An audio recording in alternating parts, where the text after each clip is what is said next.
So in the Youth Mental Health Lab in UCD, we conducted this research on a wide variety of young people. So we looked at people who had great mental health and people who were struggling with their mental health.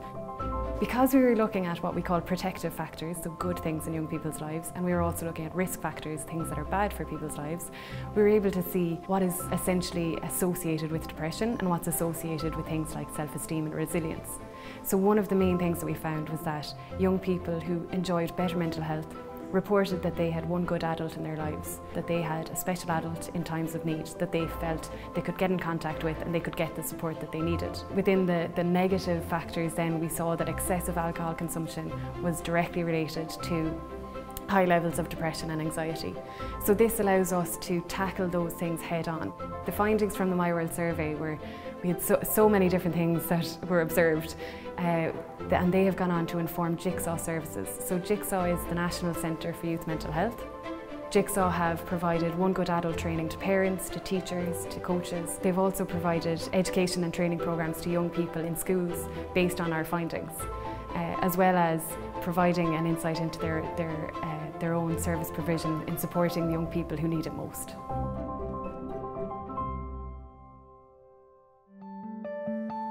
So the research project that I put in for the competition was based around a nanoparticle that we made where we could put insulin into it.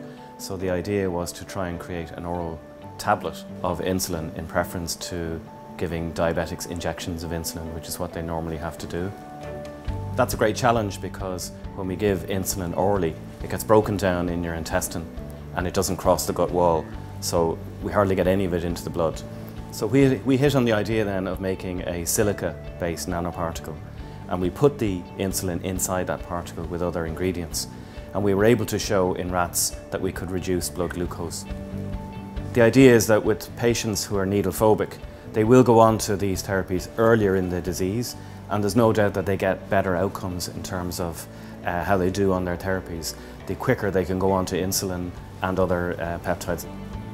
It led to interest from the Science Foundation Ireland CURAM Centre for Medical Devices, and they ran a competition to try and make a documentary about projects that were being run in the centre. So I pitched for an oral insulin project, and filmmakers bid for that, and they ended up then making the documentary Bittersweet for RTE, and that documentary has won awards. It's been shown 23 times. It's been on numerous media.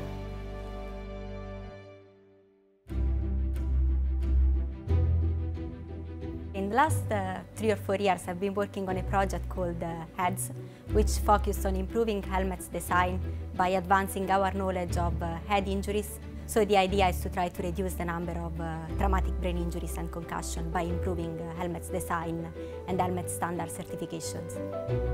So we were looking at studying the properties between the human head and the helmet, and to compare these with the artificial head forms that are used to test helmet at the moment. And we found out that artificial head forms do not replicate the behavior of human head. So we studied the properties between the head and the helmet, and we found out like values and numerical values for these properties. Then we communicate these results to Working Group 11. Working Group 11 is a European group, is made up of experts in the field, and they are in charge of developing new helmet standard certifications. So they recognized the importance of the work, and they decided to use these values and this funding to develop a new artificial head forms. They wrote down and published already, so the bicycle helmet certification is now a draft pending final approvals. The changes in helmet certification will lead to better, improved public health and welfare for cyclists, motorcyclists, and all people involved in practicing sports. So we need to protect our brain because they make us who we are.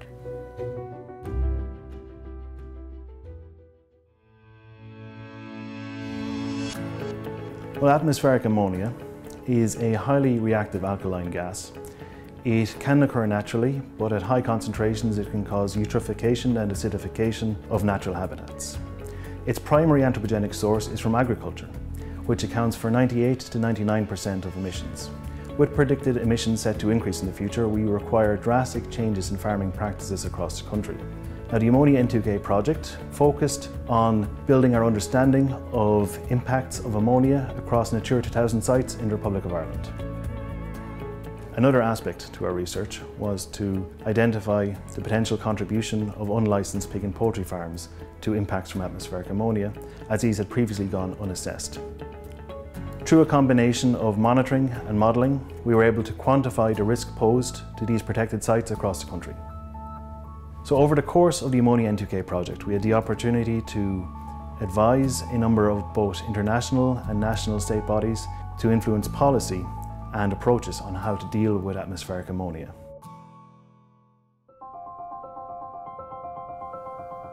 This research project was a follow-up to the legacy of institutional child abuse in Ireland. These institutions were run by the Catholic Church and were funded and overseen by the Irish state. In 2009, the Ryan Report was published, giving a whole history of what had happened. 10 years on, it felt like not enough had come out of it. Not enough people were accessing it. We decided we wanted to change that. The first thing we did was to digitise the report, to put it online, to make it accessible, flexible, and then to generate new insights from it. This is a big digital project that took a couple of years. One of the things we wanted to identify was to do with transfers of abusers. Professor Mark Keane worked on this analysis of transfers to identify all of the individuals who were moved because of allegations of abuse. He discovered new patterns, generated new findings, looking at how different orders, such as the Christian Brothers, dealt with allegations of abuse, not by confronting them, not by solving them, but by simply moving the abuser to another school where he could abuse again. The final part of the project was about listening, because we realised we'd done this big digital project which was brilliant for researchers, but wasn't having an impact on the people who were the subject of the research. So really to think about how they could tell their stories, we decided to develop an oral history part of the project, the survivor stories. Listening has been one of the major impacts of this. We worked with 16 individuals across a year to record their stories. We've recorded them, we've transcribed them, we've bound them. They're now part of the National Folklore Collection. It's been such a transformative thing for us to do, both in terms of the individuals we were listening to, whose stories are here, and preserved for the nation, but also in terms of UCD and the National Folklore Collection. They now have this whole new branch of stories that were not there before.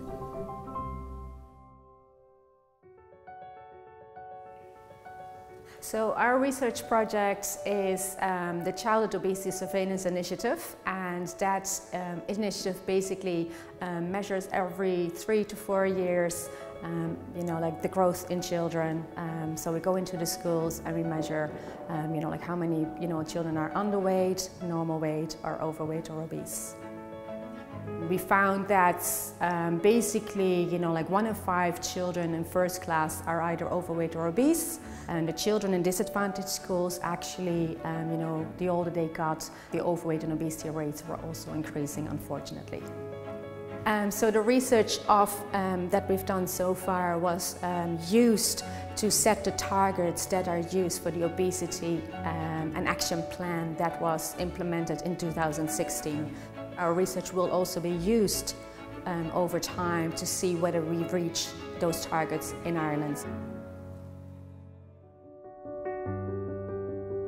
The Heritage Officer of Dublin City Council came to me and said, "We're working on a tenement museum for Dublin." Now, that was great, but they had very little material for this museum. And after a number of discussions, we started an oral history project. So to bring back the community and to really engage with that community, to find out what was it like to live in a tenement. And then that started the stories of them describing it, laying out the partition spaces of how the house would have been divided, how they actually took this Georgian home for one family and made it a dwelling for up to 100 people. Since number 14 Henrietta Street, the Tenement Museum has opened, thousands of people have been through those doors. They have been able to experience the ways in which people lived on Henrietta Street and how people lived in tenements generally.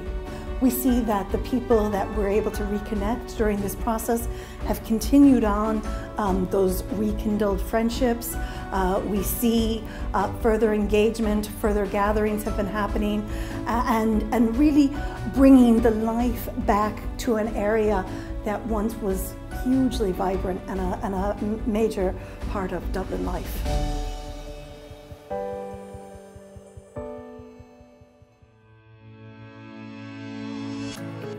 Well, much of my research actually focuses on the topic of democracy in the European Union, focusing mainly on national parliaments such as the Oireachtas in Ireland, but also on the role of the European Parliament.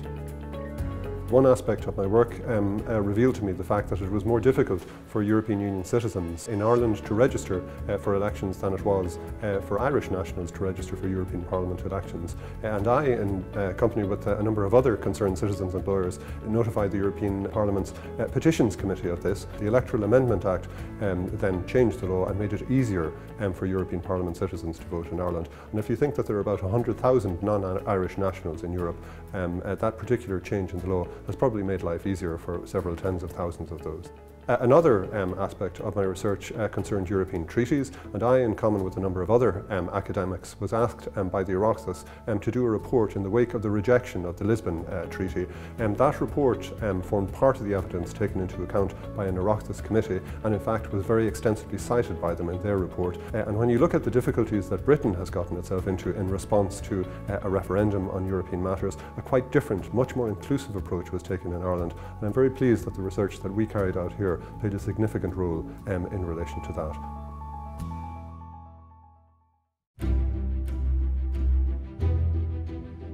My research is in Irish choral music and Irish song. Song is integral to the Irish cultural heritage and the identity of Irish people, and we transmit so many of our stories in song. So the research had a number of phases, obviously getting down to it in archives, talking to traditional Irish singers, visiting the Irish Traditional Music Archive in Merrion Square, and looking around for examples of harmony settings of choral pieces that had been composed by extant Irish composers. Taking famous poets' works and having them set by composers, Irish and international, has been a really exciting project. The collections have included a selection of new compositions, but also the older song reimagined. The output, the creative output of this project so far, which is embodied in 2 album releases and a number of videos online, has really impacted. For example, one of our videos of the traditional song Magilla Mar has reached over 8 million hits on YouTube, which is completely surprising but very gratifying. And when we brought our collection on tour, we performed at Carnegie Hall. There was a full house there waiting for us, and it was just amazing to hear the response of the audience to what we can offer in Ireland and our cultural heritage and our story.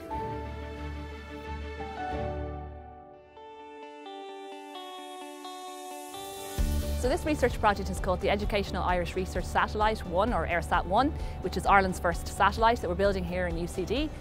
It's collaboration between engineering, physics, maths and computer science. So it's all across the campus, all working together. It's going to have 3 payloads, a gamma ray burst detector, some thermal coatings, and a new way of orientating the satellite in space.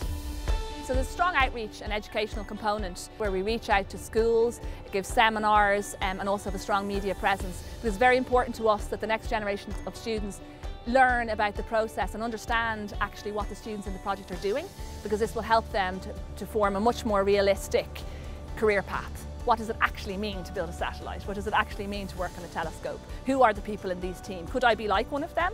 And I think that's a very important part of our project.